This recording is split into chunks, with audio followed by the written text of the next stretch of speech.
softer and more fragile. Ah! And it's hot. Ugh!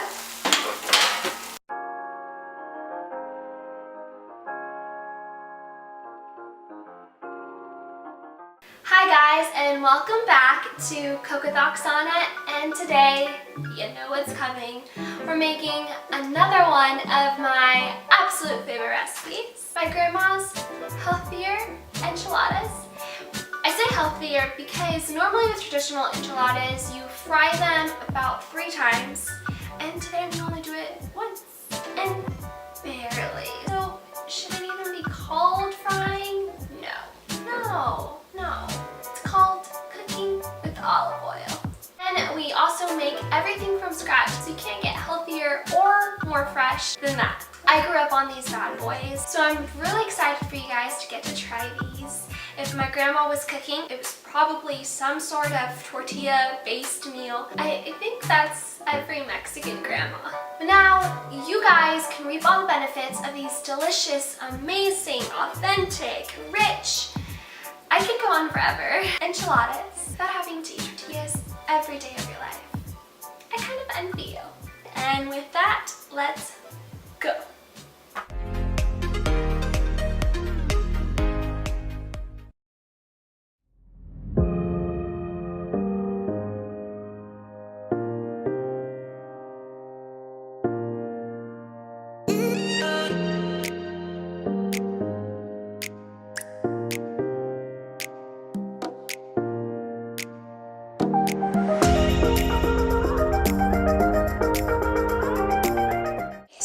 First step in making the chicken enchilada is to make the chicken. We're going to season our chicken with some garlic, some pepper, and then season it with your onion, or throw in your onion, I guess. You can't really season it with chopped onion. And then grab 2 bay leaves. You can do 3, but these are already super strong in flavor that you really only need 2.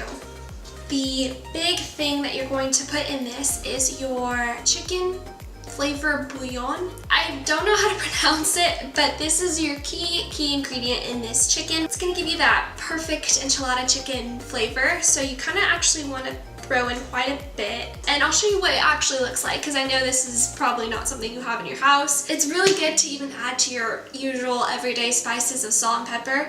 It just is like a little kicker. It's super important for this chicken. And then we're just going to boil this in a pot of water for about 25 minutes. So start off your water at boiling and then bring it down to a simmer. All right, let's go do that.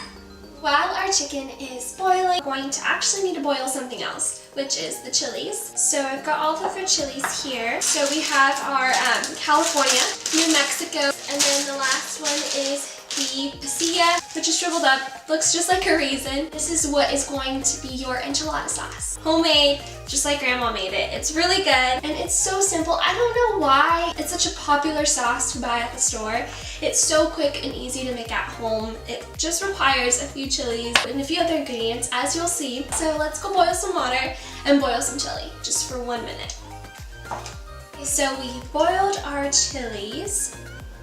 And now we're going to blend all of our chilies with a few other ingredients to make the sauce. But before we do that, I'm actually going to take out the seeds because you're not supposed to eat them. Super easy process. You're just going to slice each one kind of down the middle, and then you're just going to peel them out. They come right off super easily. And if you do it under some running water, the process actually goes by a lot faster because the water just makes them slide off. So I think I'm gonna go do that. Alright, so the chili seeds have been officially removed. So we're just gonna put that in a blender. We're gonna throw in a tomato. Our 4 garlic cloves. A pretty big amount of oregano. 5 whole cloves. Don't put any more than 5 because those tastes are small but they're mighty. They have such a strong taste. Some more salt and some more pepper. So our chicken has finished cooking, and we're actually going to pour in a little bit of our soup in here.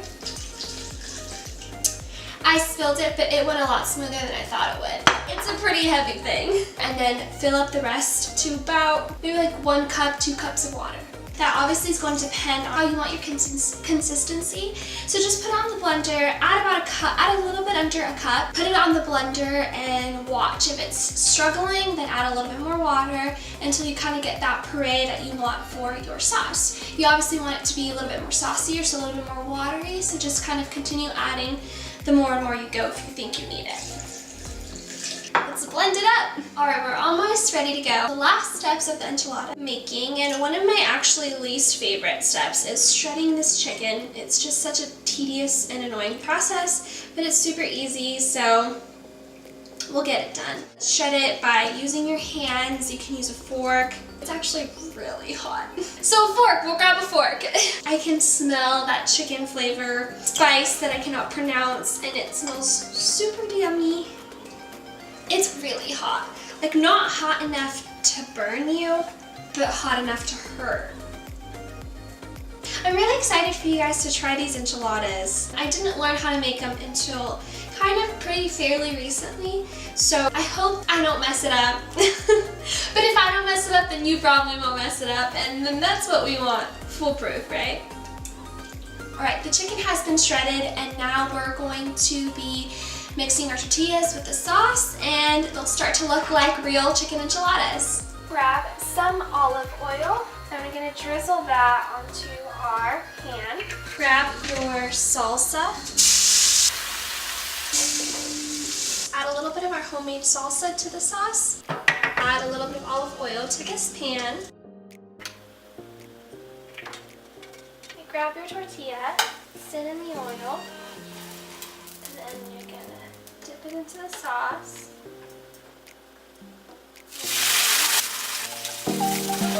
And then just repeat the process.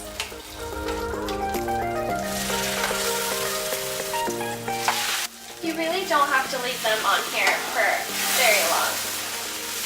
So now we're going to stuff each one with some chicken, and you're just gonna roll it and put it on a tray. Also, set your oven to broil. And you don't want to stuff them too heavy, because as you might already be able to tell if you're doing this along, the tortillas are a little bit fragile. So we've rolled up all of our enchiladas, and now we're just going to sprinkle some of this Mexican cheese blend on the top. And then we're just going to stick that in the oven for just about a minute, pretty much until the cheese gets nice and melted on top. You don't want to burn it, so just kind of keep your eye on it. But it's going to be a really quick put in and take out.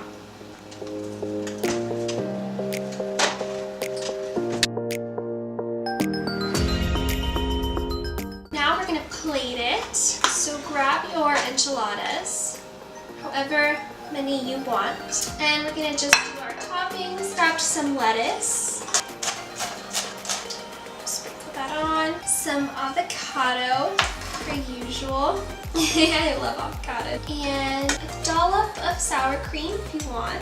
And I bet you can take a guess at the one that I'm using. If you've been watching, you know. Top it with a little bit more of the feta cheese. And there you have it. That is your enchilada, and it looks amazing. Let's do it! I hope this tastes just like Grandma. Like Grandma's.